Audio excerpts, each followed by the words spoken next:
Ecológica, seu podcast sobre meio ambiente.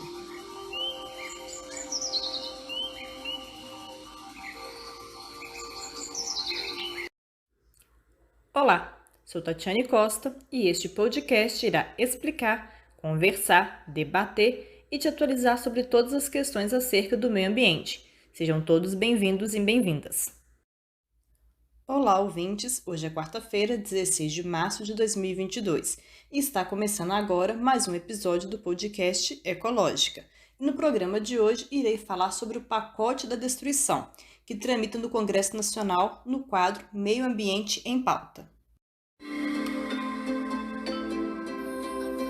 Meio Ambiente em Pauta, um quadro do podcast Ecológica que traz as últimas da área ambiental.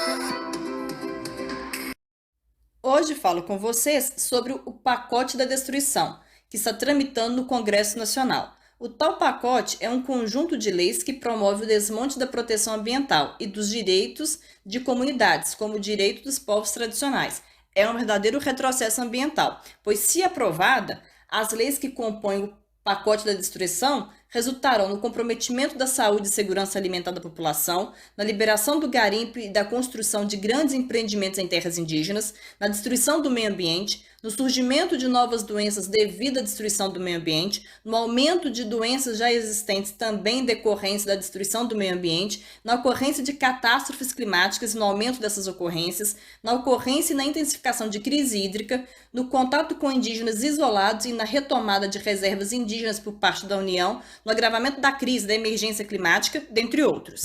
A aprovação desses projetos de lei também configura um desrespeito à Constituição, especificamente ao artigo 225, que estabelece que a União tem a obrigação de manter as condições ambientais adequadas para as gerações atuais e futuras, além de ir na contramão dos acordos firmados pelo Brasil na COP26, para conter a crise climática, sendo que um desses acordos diz respeito ao desmatamento. O Brasil se comprometeu com a redução do desmatamento e esses PLs incentivam e promovem o desmatamento, ou seja, a aprovação desses PLs intensifica os efeitos das mudanças climáticas, o que quebra os acordos firmados na COP26 e altera significativamente as condições ambientais, tanto para as gerações atuais como para as futuras, desrespeitando assim o artigo 225 da Constituição. Sendo que essas alterações significativas não são para melhor. Não se trata de um conjunto de leis que irá melhorar as condições ambientais e a qualidade de vida das gerações atuais e futuras, mas sim tornar a situação e as condições piores. Agora eu vou detalhar as leis que compõem o pacote, uma a uma. O primeiro PL, o primeiro projeto de lei que compõe o pacote, é o PL 6.299/2002, também conhecida como PL do Veneno, que visa flexibilizar o controle, a aprovação e a fiscalização dos agrotóxicos, além de transferir as decisões sobre o assunto do Ministério da Saúde e da Anvisa, a Agência Nacional de Vigilância Sanitária, para o MAPA, Ministério da Agricultura, Pecuária e Abastecimento, retirando, portanto, o poder do Ministério da Saúde e da Anvisa no que diz respeito aos agrotóxicos, sendo que o texto desse PL sugere substituir os termos agrotóxicos por defensivos agrícolas e produtos fitossanitários. Esse projeto de lei teve seu texto aprovado pela Câmara dos Deputados em fevereiro desse ano e agora está em tramitação no Senado e, se aprovado, irá introduzir na nossa alimentação mais agrotóxicos, mais do que já vem sendo introduzido. Só para vocês terem uma ideia, atualmente no Brasil são comercializados 3.720 agrotóxicos. Só na atual gestão, o governo aprovou 1.654 novos agrotóxicos. Segundo o IBAMA, de janeiro de 2019 a fevereiro de 2021, foram registrados 1.560 novos agrotóxicos, uma média de 1,4 substâncias por dia. E segundo a Anvisa, pelo menos 37 dos agrotóxicos registrados desde 2019 são proibidos nos Estados Unidos e na União Europeia, por causa da toxicidade à saúde. Todos nós, em algum momento, seremos expostos aos agrotóxicos, seja através do consumo ou do trabalho, sendo que os danos à saúde que eles causam se dão em curto, médio e longo prazo, a depender da substância utilizada e do tempo de exposição ao produto. E são muitos os danos que os agrotóxicos podem causar à saúde, como, por exemplo, Parkinson, câncer, depressão, esquecimento, problemas respiratórios graves, impotência, arritmias cardíacas, neuropatias, danos genéticos e em grávidas, malformação congênita e abortos, dentre outros. Além dos danos à saúde humana, os agrotóxicos também agridem o meio ambiente, poluindo e contaminando o ar, o solo e as águas de córregos, rios e lençol freático. Eles também afetam a fauna e a flora. Não é à toa que esse PL foi apelidado como PL do veneno. E o texto, né, do PL até inclui a obrigatoriedade de selecionar opções apropriadas para proteger a saúde e o meio ambiente. Porém, tal obrigatoriedade está na condicional, se necessário, isto é, a obrigatoriedade só será cumprida se for necessário seu cumprimento. Mas quem determina se é necessário ou não, bom, de acordo com o PL, se aprovado, não será mais a Anvisa ou o Ministério da Saúde, mas sim o MAPA, o Ministério de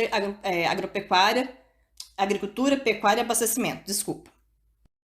Outro PL que compõe o pacote da destruição é o PL 2159/2021, também conhecido como Lei Geral de Extinção do Licenciamento Ambiental, ou Projeto de Não Licenciamento, que visa retirar a obrigatoriedade do licenciamento ambiental para determinados tipos de obras e facilita o processo. Ele ameaça o meio ambiente e a sociedade, especialmente comunidades tradicionais, uma vez que o texto só considera as terras indígenas homologadas e as terras quilombolas tituladas, sendo que 84% dos quilombolas não estão em territórios titulados, isto é, comunidades em processo de homologação ou titular, ainda em análise, seria severamente impactados, já que o PL exige estudo de impacto ambiental somente para as atividades que se instalarem em comunidades indígenas homologadas e em comunidades quilombolas já tituladas. Assim, atividades em áreas ainda em processo de homologação e titulação seriam dispensadas do estudo. O texto que foi aprovado pela Câmara e agora tramita no Senado libera da licença ambiental as seguintes obras: obras de usina de triagem de resíduos sólidos, obras de manutenção em portos e estradas, de saneamento básico, de distribuição de energia elétrica com baixa tensão, obras de baixo e médio risco ambiental, inclusive mineração, obras consideradas de porte insignificante pelo órgão licenciador, dentre outras, e atividade agropecuária, à exceção a pecuária intensiva de médio e grande porte. O que representa um aumento no desmatamento, aliás, poderá representar um aumento no desmatamento se aprovado o PL, já que esse projeto de lei dispensa algumas obras e atividades da exigência do licenciamento. Um exemplo disso é a atividade de pecuária, que também está dispensada da exigência do licenciamento ambiental. Assim, espera-se que mais empreendimentos desse setor se insurjam no país, com a facilidade trazida pelo projeto, o que pode trazer grandes riscos para o meio ambiente, uma vez que a pecuária contribui para o desmatamento. E não só para o desmatamento, mas também para as queimadas que ocorrem para a pastagem, o que agrava o efeito estufa, e a atividade da pecuária também libera gases nocivos para a atmosfera, como o metano. E isso, além de constituir um descumprimento de acordo firmado na COP, um dos acordos, de constituir o descumprimento de um dos acordos firmados na COP, ainda irá agravar as consequências da mudança climática, gerando uma alteração significativa e prejudicial às gerações atuais e futuras, o que configura também em desrespeito ao artigo 225 da Constituição, como falado no início do episódio.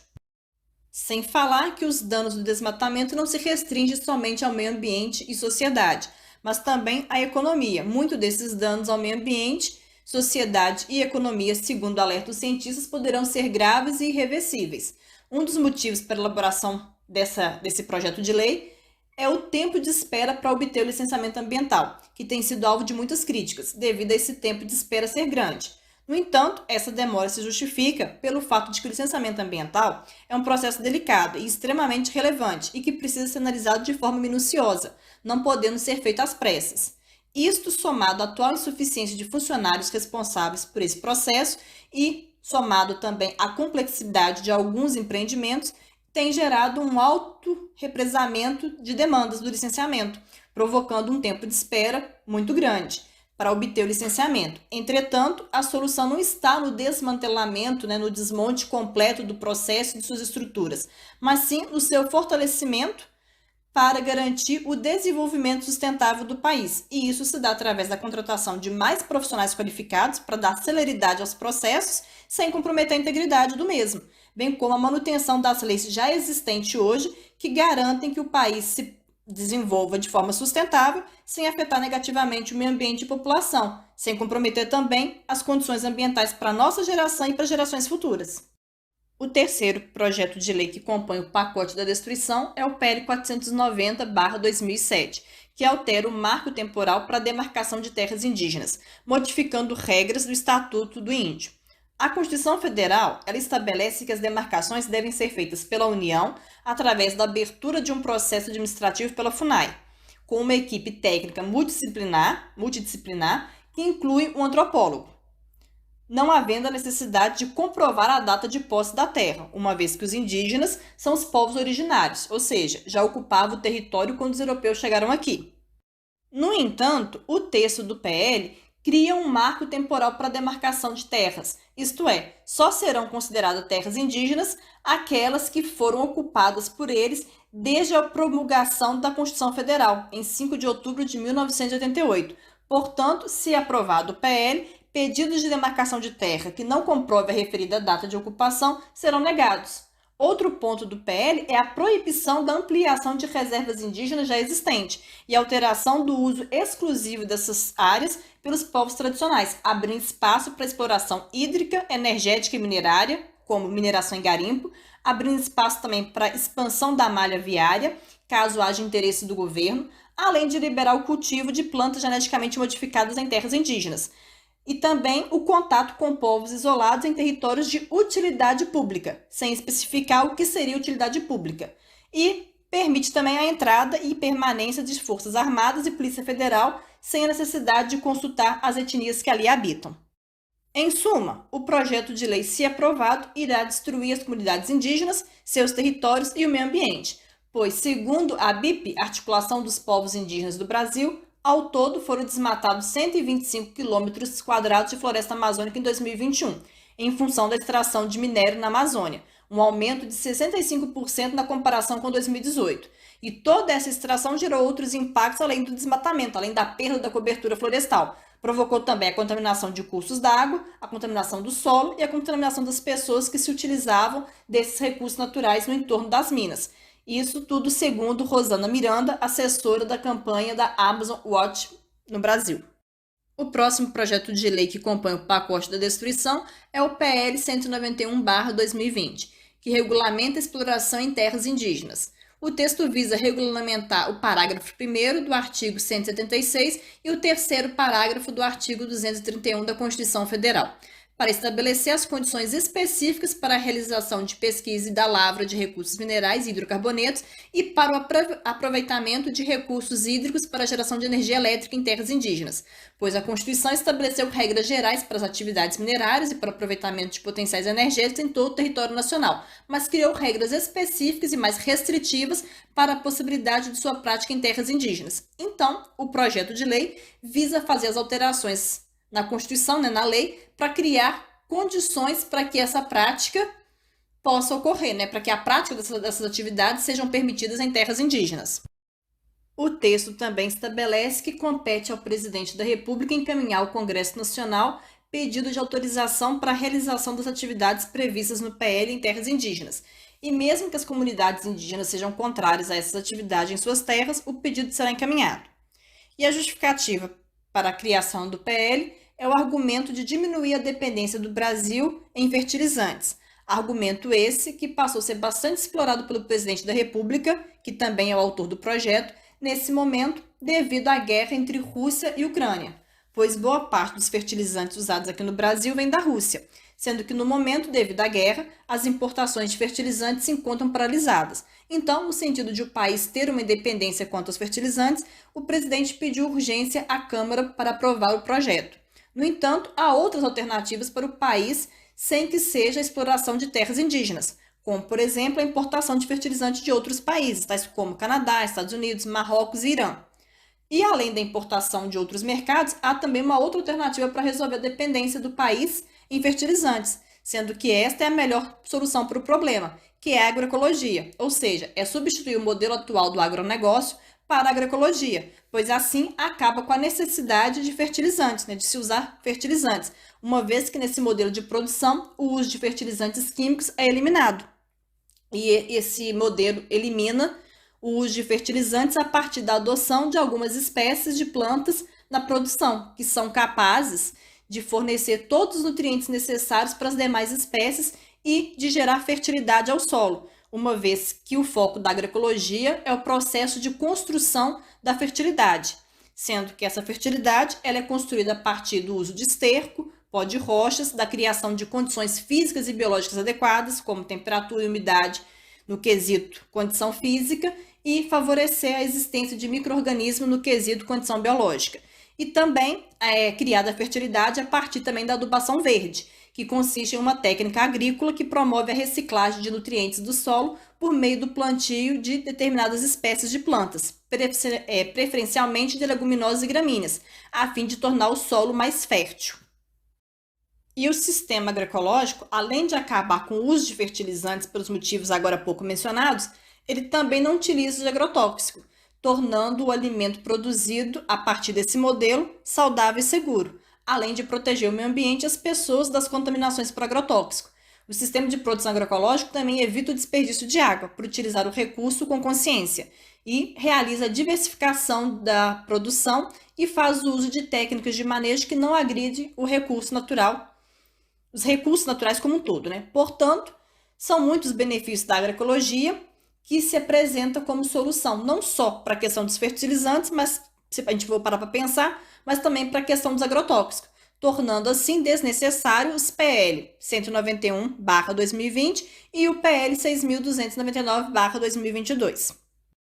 E por fim, compondo o pacote da destruição, temos os PLs da grilagem, o PL 2633/2020 e o PL 510/2021. São conhecidos, como acabei de falar, como os PLs da grilagem, pois concedem anistia à grilagem em terras públicas. Os PLs também acabam com a vistoria presencial para os imóveis no processo de reconhecimento de titularidade e amplia o procedimento, simplificado de titulação por autodeclaração de posses de até 4 módulos fiscais para posses de até 15 módulos fiscais, ou seja, áreas de até 1.650 hectares poderão ser tituladas sem que sejam vistoriadas previamente para averiguar os requisitos legais de ocupação, exploração e cultura efetiva e também se há existência de conflitos fundiários ou eventuais danos ambientais. Na prática, os PLs irão permitir que mais de 1.000 hectares sejam privatizados por meio de simples autodeclarações. Isto é, invasores de terras públicas que desmatarem ilegalmente essas terras poderão regularizar as terras invadidas sem o compromisso de regularizar os passivos ambientais. E isso beneficiará pequenos proprietários, grileiros e grandes latifundiários que invadirem e desmatarem ilegalmente terras públicas. O PL 510/2021 tramita em conjunto com o PL 2633/2020, sendo que este último já foi aprovado na Câmara. Então, caso o PL 510/2021 seja aprovado, o PL 2633/2020 deixará de tramitar e apenas o PL 510/2021, na forma de seu substitutivo, continuará a ser discutido no Senado. Esses PLs descritos aqui nesse episódio compõem o chamado pacote da destruição, que tem mobilizado artistas, movimentos sociais, ambientalistas, dentre outros, a protestarem contra a aprovação dos mesmos, uma vez que eles representam o desmonte da área ambiental e dos direitos das comunidades tradicionais. O Ato pela Terra, nome que foi dado ao protesto que as referidas categorias realizaram na semana passada, dia 9 de março, teve, além de manifestações na Esplanada, uma reunião entre Caetano Veloso e Rodrigo Pacheco, presidente do Senado, com a entrega de um documento em que os artistas solicitaram ao Poder Legislativo responsabilidade de impedir mudanças legislativas irreversíveis. Enfim, são muitos os impactos negativos para as pessoas e para o meio ambiente se aprovados, esses PLs. Por isso, todos devem conhecê-los e se mobilizar para impedir a sua aprovação. Por isso, nesse sentido, apresentei nesse episódio os PLs e seus impactos sobre o meio ambiente e sobre a população como um todo. É isso, ouvintes. Chegamos ao final de mais um episódio do seu podcast sobre o meio ambiente, o Ecológica. Eu agradeço a vocês por terem ouvido, espero que tenham gostado e até o próximo programa. Espero vocês lá.